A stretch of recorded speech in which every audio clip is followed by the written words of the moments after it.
My grandson unplugged my oxygen and said, "Let's see if your generation can still breathe." I didn't scream. By Monday, he got a bank notification, and nothing else ever again. But let me tell you how we got there, because the cruelty didn't start that Sunday afternoon in David's living room. It had been building for months, like a storm gathering strength before it destroys everything in its path.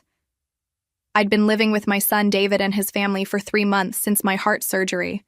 The doctor said I needed supervision during recovery, and David insisted I stay with them instead of hiring a nurse. "Mom, your family," he'd said, his voice warm with what I thought was genuine concern. "We'll take care of you." What I didn't know then was that Tyler, my 25-year-old grandson, saw my presence as nothing more than an inconvenience, a burden, an obstacle between him and what he believed was rightfully his. The house felt different from when I used to visit during holidays. The laughter was forced, the conversations stilted whenever I entered a room. Tyler would roll his eyes when I asked for help reaching something. Before we continue, comment where you're watching from and subscribe to the channel. We'd love to see how far our stories are reaching. Muttering under his breath about old people problems. His girlfriend Jessica would smirk from the couch, never bothering to hide her disdain. My son David worked long hours at the construction company, leaving early and returning exhausted. When he was home, he seemed distracted, always checking his phone or discussing bills with his wife Linda in hushed tones. I noticed the stress lines around his eyes, the way his shoulders sagged when he thought no one was looking. I tried to make myself useful despite the oxygen tube trailing behind me like a tether to life itself. I'd fold laundry, prepare simple meals, anything to prove I wasn't just taking up space. But Tyler made it clear that nothing I did mattered. "Why don't you just go to one of those nursing homes?" he asked one evening while Linda was at book club and David was working late. "You'd have people your own age there. Professional care." I was sitting in what had become my chair, the oxygen concentrator humming beside me like a faithful companion. "I like being with family," I said quietly. Tyler laughed, but there was no humor in it. "Family, right." He was scrolling through his phone, not even looking at me. "You know how much those machines cost to run? The electricity bill went up $60 last month." $60. That's what my ability to breathe was worth to him. The comment stung, but I said nothing. I'd learned over the years that sometimes silence was the best response to cruelty. Tyler took my quiet as weakness, not wisdom. That Sunday started like any other. Linda had gone to her sister's house for the day. David was outside working on his truck, cursing at some stubborn part that wouldn't cooperate. Tyler was in the living room with Jessica, both of them sprawled on the couch watching something on his laptop. I was in my chair, reading a book I'd borrowed from the library, when the conversation from the couch caught my attention. "I'm telling you, Grandma's got to have money stashed away somewhere," Tyler was saying, his voice low but not low enough. "She owned that house for 40 years. Even if Dad thinks she spent it all, there's got to be something left." Jessica twirled a strand of her bleached hair around her finger. "Maybe she's hiding it. Old people do that, right? Don't trust banks?" "My dad's too nice to ask her about it directly," Tyler continued. "But when she's gone, we'll figure it out. The will reading will be interesting." My hands tightened on my book, but I kept my eyes on the page. They were talking about my death like it was an inconvenience they were waiting to get past. "How much longer do you think?" Jessica asked with the casual tone someone might use to discuss the weather. Tyler shrugged. Heart surgery at her age? Could be any time, especially with all those breathing problems. That's when the machine started beeping. My oxygen concentrator had been acting up all week, occasionally making strange noises before settling back into its normal rhythm. I'd mentioned it to David, but he said we'd deal with it Monday. The beeping grew more insistent, and I could feel my breathing becoming labored. I reached for the controls, trying to adjust the flow, but my fingers felt clumsy and thick. "Tyler," I called, my voice barely above a whisper. "Could you help me with this?" He looked over, saw me struggling with the machine, and something shifted in his expression. Not concern, not compassion, something darker. He stood up slowly, walked over to where I sat, and without a word, reached behind the machine and unplugged it from the wall. The humming stopped. The flowing oxygen stopped. The room fell into a silence so complete I could hear Jessica's shallow breathing from the couch. "Let's see if your generation can still breathe," Tyler said, his voice calm and cold as winter morning. I stared at him, this young man I'd once held as a baby, whose scraped knees I'd bandaged, whose birthday parties I'd helped plan. The oxygen tube felt heavy in my nose, delivering nothing but empty air. I could have screamed. I could have called for David. I could have begged. Instead, I looked directly into Tyler's eyes and saw something that chilled me more than the lack of oxygen ever could. I saw a stranger. I saw someone who would watch me die without a single moment of regret. The moment stretched between us like a taut wire. Jessica had gone completely still on the couch, her phone forgotten in her lap. Even she seemed to understand that something irreversible had just happened. But I didn't panic. Maybe it was the lack of oxygen, or maybe it was something deeper. But in that moment, I felt a strange clarity wash over me. This wasn't about my breathing. This was about something much more fundamental. This was about respect, about love, about what family was supposed to mean. And as I sat there looking at my grandson's face, I realized that the family I thought I had was as much of an illusion as the oxygen I was no longer receiving. Tyler reached down and plugged the machine back in. The humming resumed. Oxygen began flowing again. But something inside me had changed forever. Just checking if it was working properly, he said with a smirk that didn't reach his eyes. Wouldn't want anything to happen to you, Grandma. I nodded slowly, my breathing gradually returning to normal. But my mind was racing, processing what had just occurred with the sharp focus that comes from nearly losing everything. Tyler had shown me exactly who he was, and more importantly, he'd shown me exactly what I needed to do. That night, I couldn't sleep. Not because of what Tyler had done, but because of what I'd seen in his eyes when he did it. The complete absence of remorse, the calculating coldness of someone who had already written me off. I lay in the guest bedroom, listening to the house settle around me. David and Linda's muffled voices carried through the thin walls, discussing something in urgent whispers. I caught fragments. Bills, mortgage, can't keep this up much longer, money troubles. That explained the tension I'd been sensing for weeks. Around 2 a.m, I heard Tyler's bedroom door creak open. Footsteps padded down the hallway toward the kitchen. I waited a few minutes, then carefully made my way out of bed, dragging my oxygen tank behind me as quietly as possible. The house was dark, except for the blue glow emanating from the kitchen. Tyler sat at the breakfast table, laptop open, completely absorbed in whatever was on the screen. I stayed in the shadows of the doorway, watching, even from a distance. I could see what he was doing. Online gambling. The screen showed cards, chips, spinning wheels. His fingers moved frantically across the keyboard, placing bet after bet. I watched him lose what looked like hundreds of dollars in minutes, his jaw clenching tighter with each loss. Then he pulled out a credit card. My credit card. The one I'd given David access to for emergencies. The one that was supposed to help with household expenses while I stayed here. Tyler typed in the numbers with practiced ease, like he'd done it many times before. $1,000. Then another $500 when he lost that. My stomach dropped as I realized this wasn't the first time he'd used my card. I backed away slowly, returning to my room with my heart pounding harder than it had during the oxygen incident. My own grandson was stealing from me, had been stealing from me for weeks, maybe months, and David either didn't know, or worse, was letting it happen. The next morning, I called my bank from the privacy of the guest room bathroom while Linda was at work and David was outside. The customer service representative's voice was kind but professional as she pulled up my account. Mrs. Patterson, you've had quite a bit of activity on your card recently. Online gaming sites, mostly. The charges total about $12,000 over the past 3 months. $12,000. My hands shook as I gripped the phone. Can you tell me the dates of these charges? She read them off. Every single one corresponded to a night when I'd thought Tyler was just staying up late watching movies or playing video games. Every time David and Linda had gone to bed early, trusting their son to behave responsibly in the house with his grandmother. Ma'am, if these charges weren't authorized by you, we can start a fraud investigation immediately. I closed my eyes, feeling the weight of the decision. Not yet. Let me handle this first. That afternoon, when Tyler came home from whatever job he was pretending to look for, I was waiting in the living room. My oxygen concentrator hummed beside me, a reminder of my supposed helplessness. Tyler, honey, could you sit with me for a minute? He looked annoyed but dropped onto the couch. What's up? Grandma? I was wondering if you could help me understand something. I got my bank statement today and there are some charges I don't remember making. His face didn't change, but I saw his shoulders tense slightly. Old people forget stuff all the time. Maybe you bought something online and forgot about it. Maybe, I said gently, but these charges are to gambling sites. I've never gambled online in my life. The silence stretched between us. Tyler's legs started bouncing, a nervous habit he'd had since childhood. That's weird. Identity theft, probably. Happens all the time to older people. I nodded as if that made perfect sense. You're probably right. I should call the bank and report it as fraud then. Wait, The word came out sharper than he'd intended. I mean, maybe don't do that right away. Sometimes these things work themselves out. Work themselves out?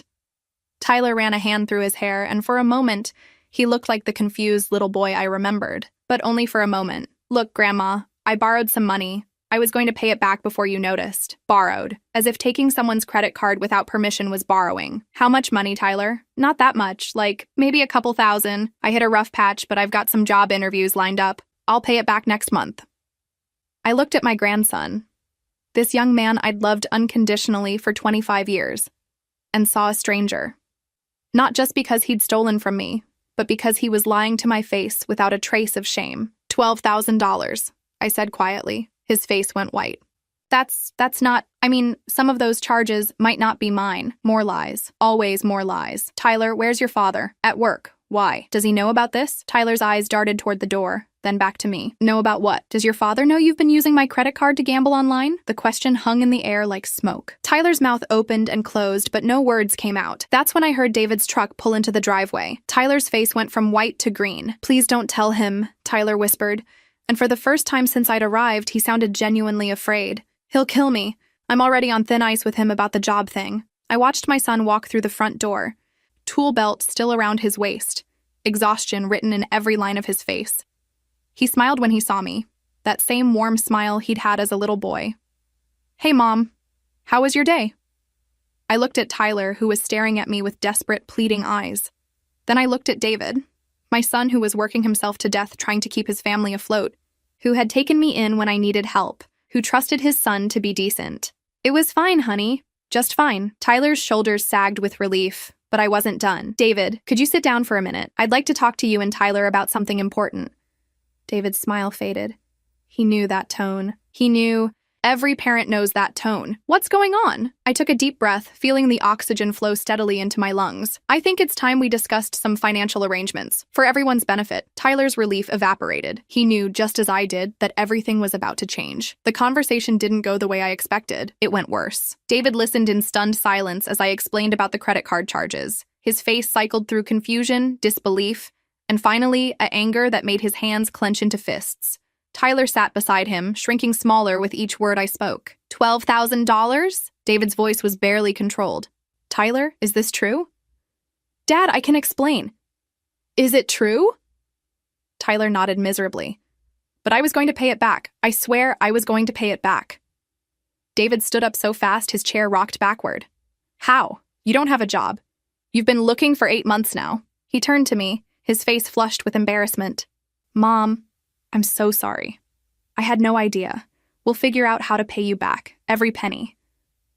That's when Tyler said the words that changed everything.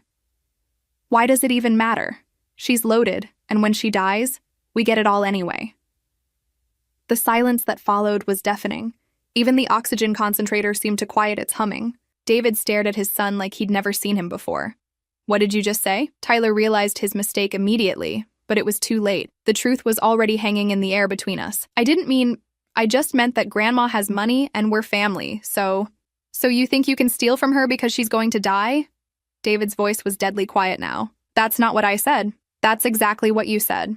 I watched this exchange feeling oddly detached, like I was observing a play rather than living through it. This was my family, my son and grandson, discussing my death and my money, as if I weren't sitting right there. Mom, David turned to me, his voice thick with shame. I don't know what to say. This is not how I raised him. But even as he apologized, I could see something else in David's eyes. Calculation. The same look Tyler had when he was gambling. David was already thinking about how to handle this, how to manage the situation. Not how to make it right, but how to control the damage. The important thing is that we're family, David continued. We'll work this out together. Tyler will get a job. We'll set up a payment plan. Will we? I asked quietly. David blinked. Of course. Mom, you're family. We take care of each other. Family. That word again. The word they used like a magic spell that was supposed to make everything acceptable. David, can I ask you something? Anything. If Tyler had stolen $12,000 from a stranger, what would you tell him to do? David's mouth opened, then closed. Tyler shifted uncomfortably in his chair. That's different, Mom. This is family. Is it different? The money is gone either way. The betrayal happened either way, but we'll pay you back. With what money? You just told Tyler you're barely keeping up with your own bills. David's face flushed deeper. I could see him struggling, caught between his loyalty to his son and his knowledge that what Tyler had done was wrong. That's when I realized something that broke my heart more than Tyler's theft ever could. David was going to choose Tyler. He was going to find a way to minimize this, to make excuses, to protect his son from the consequences of his actions, just like he'd been doing Tyler's whole life. "Mom," David said carefully, "I know you're upset. You have every right to be. But Tyler's going through a rough patch. He made a mistake, but he's still my son. He's still your grandson." There it was. The choice had been made. Tyler could steal from me, could unplug my oxygen machine, could wish for my death, and David would still protect him. Because that's what fathers do, right? Protect their children no matter what, even if it means sacrificing their mothers. I stood up slowly, my oxygen tank rolling behind me. "I think I need some air." "Mom, wait. I just need to think, David. This is a lot to process." I walked outside to the small patio behind the house, where David kept his tools and Linda grew her tomatoes. The evening air was cool against my face, and for a moment, I just stood there breathing it in through my nose tube. Behind me, I could hear David's voice through the sliding door, low and urgent. "How could you be so stupid? Do you have any idea what you've done?" Tyler's response was muffled, but I caught the tone, defensive, unrepentant. I pulled out my cell phone and dialed a number I knew by heart. "Harrison and Associates, how may I help you? This is Margaret Patterson. I need to speak with Charles Harrison immediately." "I'm sorry, Mrs. Patterson, but Mr. Harrison is with a client. Can I take a message?" "Tell him it's about updating my will. Tell him it's urgent." Charles had been my lawyer for 30 years. He'd handled my late husband's estate, helped me with the sale of our house, guided me through every major financial decision I'd made since Robert died. He knew exactly how much money I had, and he knew how I'd planned to leave it. "Mrs. Patterson?" His voice came on the line 2 minutes later. "What's this about updating your will?" "Charles, I need to make some changes. Significant changes." "Of course. Would you like to schedule an appointment for next week?" "I'd like to schedule it for tomorrow morning." "And Charles, I need you to prepare some other documents as well. I'm going to need a new bank account, new credit cards, and I want to explore options for assisted living facilities." There was a pause. "Margaret, is everything all right?" I looked back through the sliding door, where David was pacing and Tyler sat slumped in his chair like a scolded child. "Everything is about to be much better, Charles. Much better." The next morning, I told David I was going to the doctor for a routine checkup. Linda offered to drive me, but I insisted on calling a taxi. I needed to handle this alone. Charles's office hadn't changed in the 30 years I'd been coming there. Same heavy wooden desk, same leather chairs, same smell of old books and legal documents. But I felt different sitting across from him. Stronger somehow, despite the oxygen tube in my nose. "I want to change my will," I said without preamble. "I want to remove David and Tyler as beneficiaries." Charles set down his pen. "Margaret, that's a significant decision. Are you sure you want to do this?" I told him everything. The oxygen incident, the stolen money, Tyler's casual comment about my death, David's willingness to excuse it all away. When I finished, Charles was quiet for a long moment. "What do you want to do with your estate instead?" "I want to donate most of it to charity. The American Heart Association, maybe. Or organizations that help elderly people who've been abused by their families. And the rest? I have a niece in Oregon, Sarah. She calls me every Christmas and sends me pictures of her children.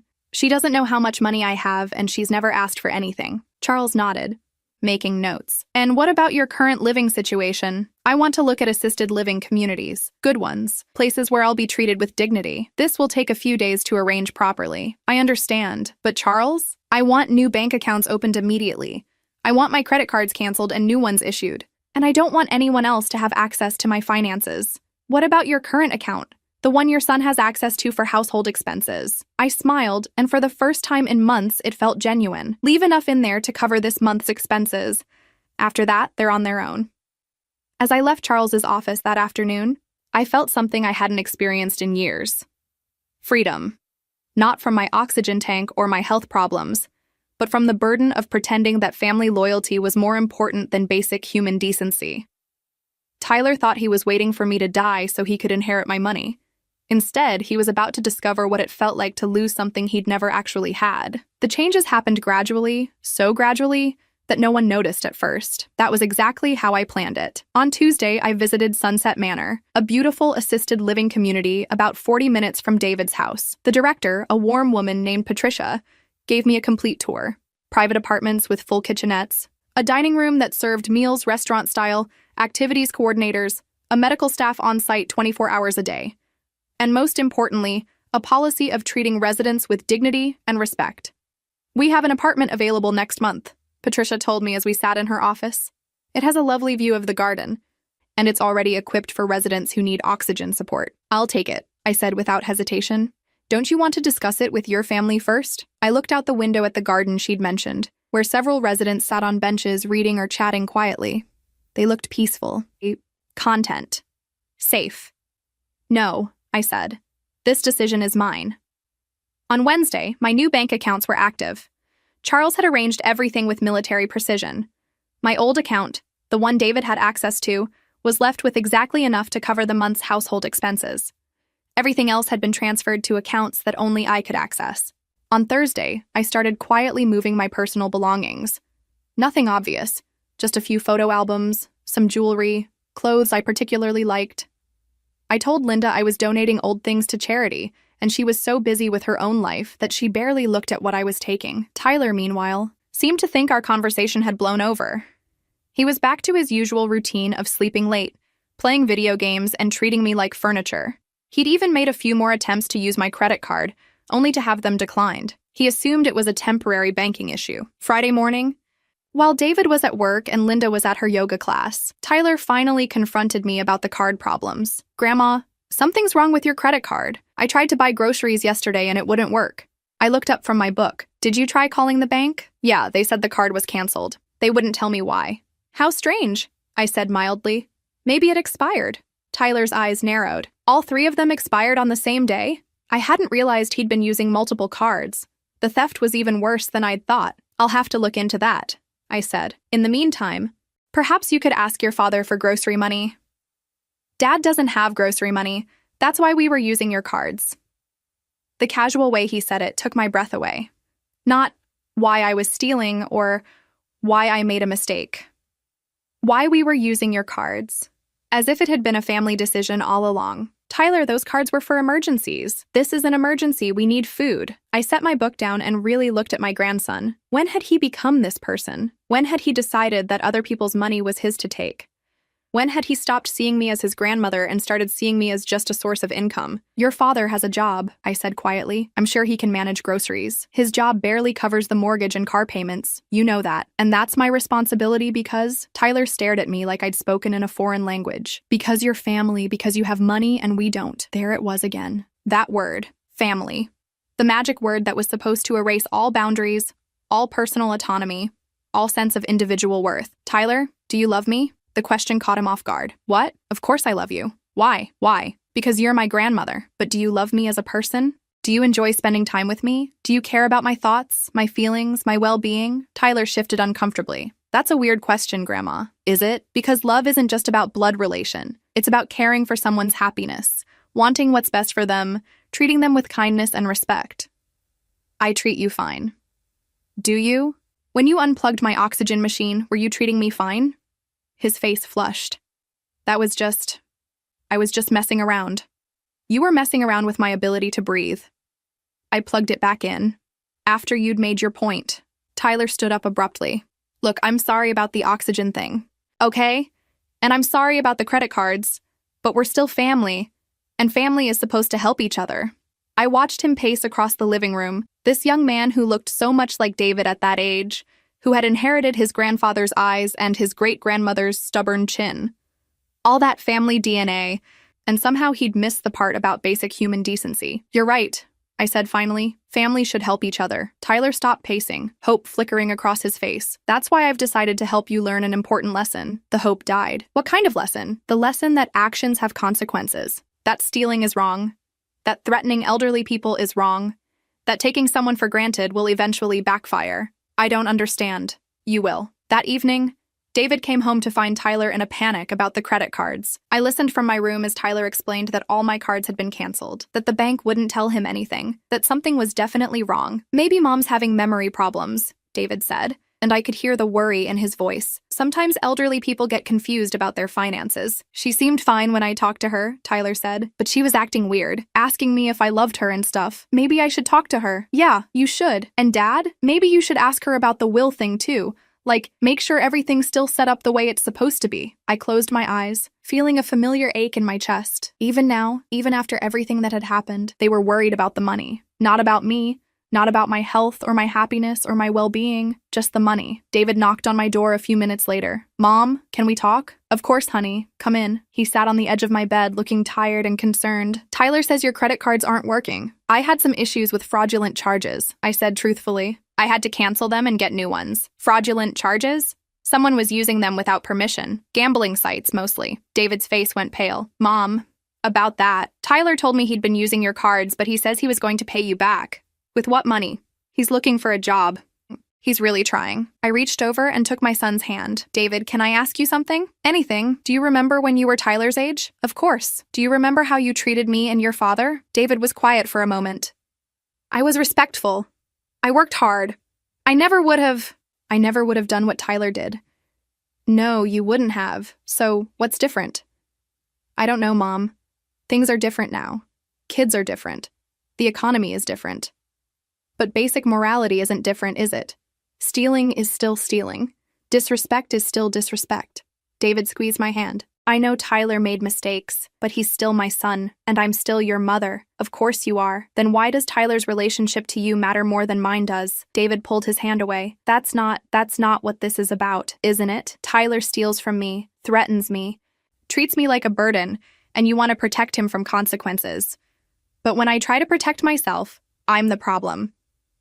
Mom, nobody said you were the problem. Nobody had to say it, David.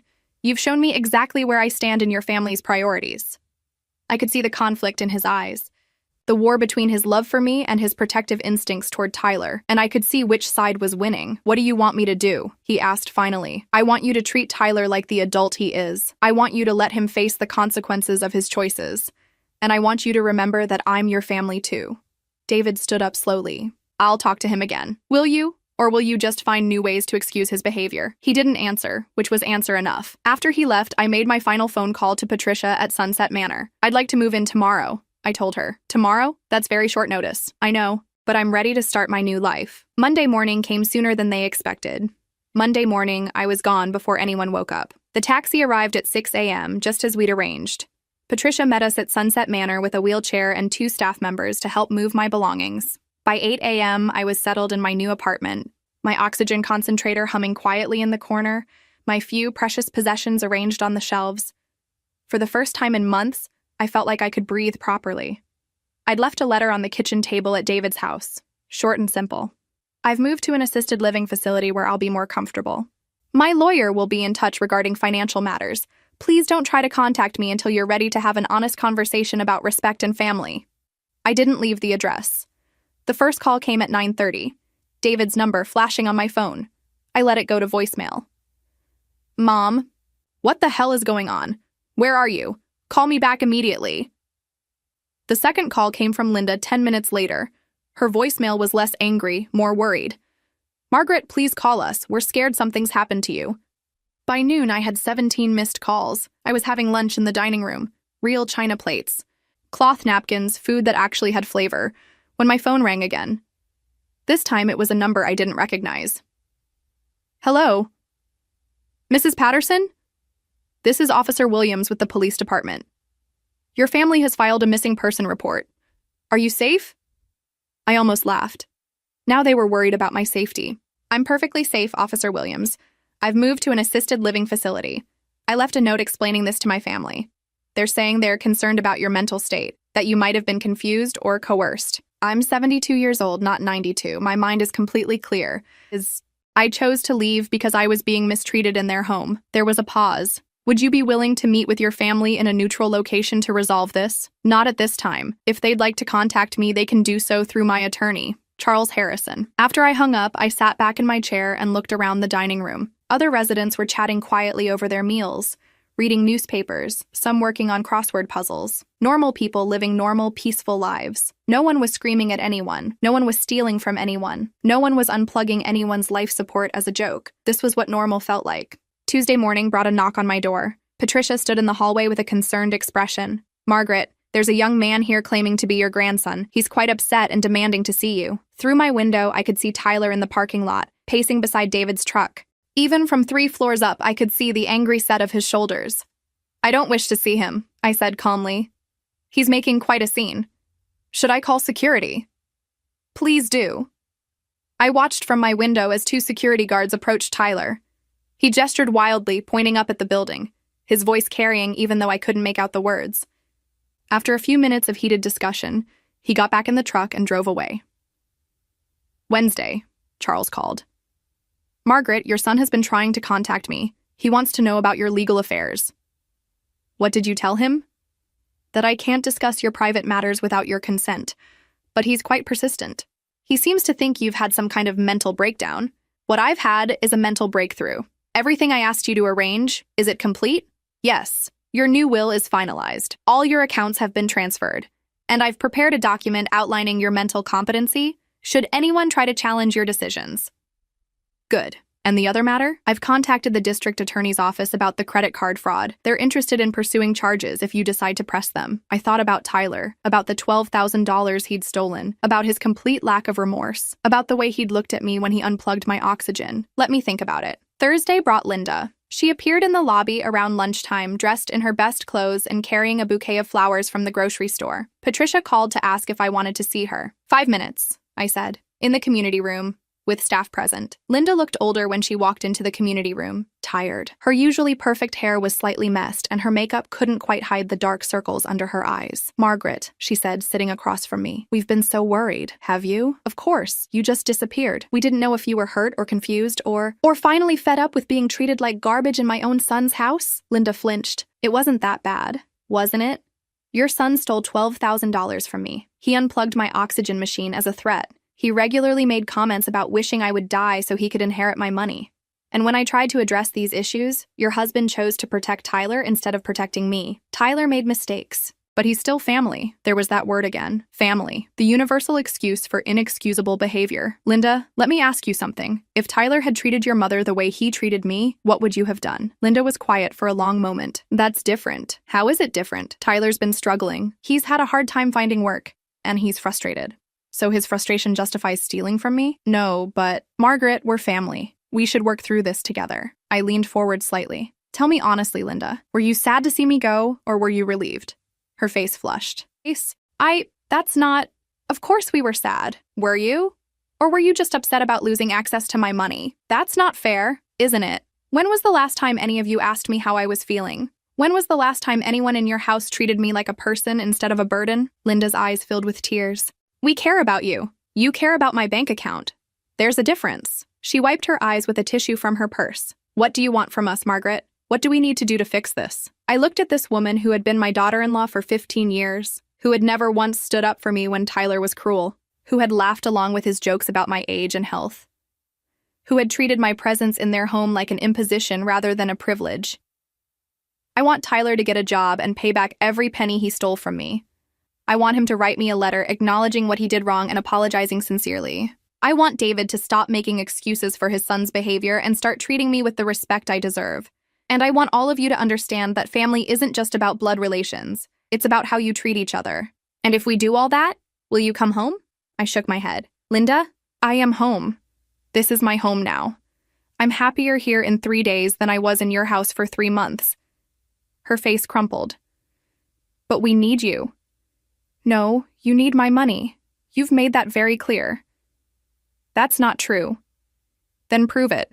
Show me that you can care about my well-being without caring about my bank account. Show me that Tyler can act like a decent human being without expecting financial rewards. Show me that David can choose to protect his mother instead of always protecting his son. Linda stood up, her flowers forgotten on the table. I'll talk to them. Good luck with that. Friday morning, I woke up to silence. No angry footsteps above me. No shouting from the kitchen about bills or work or whose turn it was to take out the trash. Just peaceful, blessed silence. I made myself a cup of coffee in my little kitchenette and sat by the window to watch the sunrise. For the first time in years, I felt truly free. That's when my phone rang. Charles, Margaret, you need to know something. Your son has filed a petition claiming you're mentally incompetent. He's trying to get guardianship over your finances. I sipped my coffee calmly. And I've scheduled a competency hearing for next week. Are you prepared for this? I thought about Tyler unplugging my oxygen, about David choosing his son over his mother, about Linda's fake concern and crocodile tears. Charles, I've been preparing for this my whole life. The hearing would be their last chance to control me, and my first chance to show them exactly what they'd lost when they decided I didn't matter. But first, I had a decision to make about those criminal charges. Tyler thought he could steal from me without consequences. He was about to learn how wrong he was. I picked up my phone and dialed the district attorney's office. "This is Margaret Patterson," I said when someone answered. "I'd like to press charges for credit card fraud." The woman on the other end of the line took down my information efficiently. The amount stolen was $12,000? "Yes. That's a felony in this state. Are you sure you want to proceed?" I looked out my window at the peaceful garden below, where residents were starting their morning walks and the staff was setting up chairs for the day's activities. I've never been more sure of anything in my life. Tyler wanted to see if my generation could still breathe. He was about to find out what happened when you tried to suffocate someone who had more fight left than you realized. The competency hearing was scheduled for Tuesday morning at 9 a.m. I arrived 30 minutes early, wearing my best navy dress and the pearl necklace Robert had given me for our 25th anniversary. My oxygen tank rolled quietly beside me, but for once it felt like a companion rather than a burden. Charles met me in the hallway outside the courtroom. "Are you ready for this?"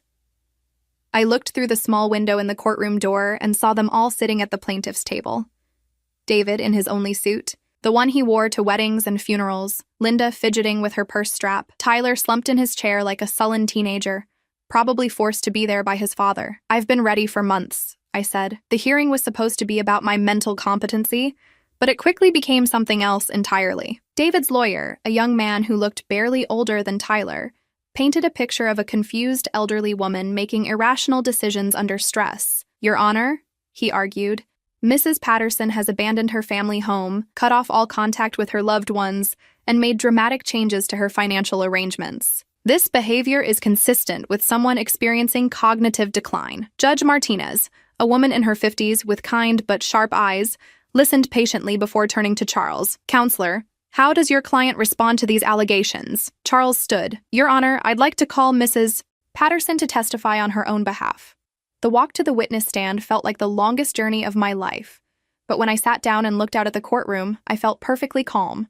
The oxygen concentrator hummed beside me, and I took a deep breath before beginning. "Your Honor, my name is Margaret Patterson. I'm 72 years old. I have congestive heart failure, and until 6 months ago, I believed that family meant unconditional love and support. I told the whole story. The recovery period at David's house, Tyler's escalating cruelty, the oxygen incident, the stolen money, David's refusal to hold his son accountable. I didn't leave because I'm confused," I said, looking directly at my son. "I left because I finally understood that staying was killing me faster than my heart condition ever could." When I finished, the courtroom was silent. Judge Martinez made some notes before looking up. "Mrs. Patterson, you mentioned that your grandson used your credit cards without permission. Have you reported this to the authorities?" "Yes, Your Honor. Criminal charges are pending." Tyler straightened in his chair, his face going pale. David's lawyer whispered something urgent in his ear. "Your Honor," the lawyer said, standing quickly, "my clients were unaware that criminal charges were being pursued. Perhaps we could discuss a resolution that would be beneficial to all parties." Judge Martinez's expression didn't change. "This is a competency hearing, Counselor, not a mediation session. Mrs. Patterson, I'd like to ask you some questions to assess your mental state. For the next 20 minutes, she asked me about current events, my medical care, my financial arrangements, my daily routine at Sunset Manor. I answered every question clearly and thoroughly. Finally, she set down her pen. "Mrs. Patterson, in my opinion, you are one of the most mentally competent people who has appeared in my courtroom this year. Your decision to leave an abusive living situation shows wisdom, not confusion. Your financial planning demonstrates responsibility, not incapacity." She turned to David's table. "The petition for guardianship is denied. Furthermore, I'm ordering a 30-day restraining order preventing any member of the Patterson family from contacting Mrs. Patterson without her explicit consent." David shot to his feet. "Your Honor, she's my mother, and she's an autonomous adult who has the right to decide who she wants in her life." Judge Martinez replied firmly. "This hearing is adjourned." As I gathered my things, I could hear urgent whispers from David's table. Tyler was arguing with his father, his voice rising above the appropriate courtroom volume. "This is all your fault," he hissed. "If you hadn't filed this stupid petition, she might not have pressed charges." "Keep your voice down," David snapped back. "Why? It's not like things can get any worse." That's when Charles leaned over to whisper in my ear. "Actually, they can." 2 weeks later, Tyler was arrested. I wasn't there when it happened, but Linda called to leave a voicemail describing the scene. The police arriving at the house early in the morning. Tyler's shock when they told him he was being charged with felony fraud. The handcuffs, The neighbors watching from their windows. He's just a kid, Margaret. Linda's voice was thick with tears. He made a mistake, but he doesn't deserve to have his life ruined over this. A mistake. Even now, they were calling it a mistake. The trial was scheduled for 3 months later. In the meantime, Tyler tried to contact me through various relatives, mutual friends, even the staff at Sunset Manor. Everyone who would listen heard the same sob story. He was sorry, he'd learned his lesson, he just needed one more chance. I gave the same response to everyone. If Tyler truly understood what he did wrong, he would be focused on making amends, not avoiding consequences. Meanwhile, my new life was flourishing. I joined the book club at Sunset Manor, started taking a watercolor painting class, and become friends with several other residents. Eleanor, who lived down the hall, had escaped from her own toxic family situation and understood exactly what I'd been through. The hardest part, she told me one evening as we sat in the garden, is accepting that they'll never change. They'll always see us as the problem, never themselves. She was right. Even as Tyler's trial approached, the messages I received focused on my cruelty, not his crimes. How could I destroy my own grandson's future? How could I tear apart the family? How could I be so vindictive? The trial lasted 2 days. I testified about the stolen money, the pattern of disrespect, the oxygen incident. Tyler's lawyer tried to paint him as a victim of economic hardship and family stress. The jury deliberated for less than an hour. Guilty. Tyler was sentenced to 18 months in prison and ordered to pay full restitution. As the judge read the sentence, I saw David put his head in his hands. Linda was crying. Tyler just looked stunned, as if he still couldn't believe there were actual consequences for his actions. I felt no joy in his conviction, but I felt something else, something I hadn't experienced in years. Validation. A room full of strangers had listened to my story and agreed that what Tyler did was wrong, that I deserved better, that my dignity mattered. After the trial, David caught up with me in the courthouse hallway. "Mom, please, can we talk?" I stopped walking and turned to face him. He looked years older than he had 6 months ago. The stress of Tyler's arrest, the legal fees, the shame of having his family's business aired in court, it had all taken its toll. "What would you like to say, David? I'm sorry. I'm sorry I didn't protect you. I'm sorry I made excuses for Tyler. I'm sorry I chose him over you." I studied his face, looking for signs of manipulation or self-pity. Instead, I saw genuine remorse. "Are you sorry because Tyler's in prison? Or are you sorry because you finally understand how badly you treated me?" David was quiet for a long moment. "Both, but mostly the second one.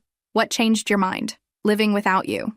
Trying to manage everything Tyler destroyed without your help. Seeing how my neighbors look at me now that the whole story came out." He paused, and talking to Linda's mother. That surprised me. "Betty?" She asked me how I would feel if someone treated her the way Tyler treated you. If someone stole from her and threatened her and I just made excuses for it.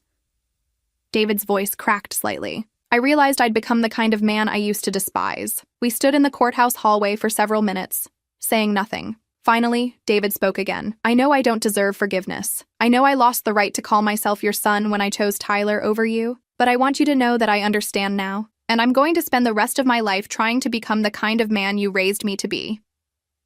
I reached into my purse and pulled out a card. "This is the number for Dr. Sarah Hendricks. She's a family therapist who specializes in toxic relationships and enabling behaviors." David took the card, looking confused. "If you're serious about changing, you'll call her. You'll do the work to understand how you became someone who could watch his mother be abused and do nothing. And maybe, if you prove that you've actually changed, we can have a conversation about what our relationship might look like going forward. And Tyler? Tyler is an adult who made adult choices. He'll serve his time, and hopefully he'll learn from it. But his consequences are not my responsibility anymore." David nodded slowly. "I'll call the therapist." "Good." I turned to walk away, then stopped. "David, I loved you boys more than my own life. But love without respect is just enabling. I won't enable anyone ever again." 2 years later, I celebrated my 74th birthday in the garden at Sunset Manor. Eleanor had organized a small party with some of our friends from the community. The staff had made a beautiful cake, and Patricia had arranged for a small string quartet to play. It was perfect. As I was opening gifts, a staff member approached with an envelope. "This came for you today, Mrs. Patterson." Inside was a card from David, not asking for anything, not making excuses, just acknowledging my birthday and updating me on his progress in therapy. He'd been going twice a week for 18 months. Tyler had been released from prison and was working at a construction company.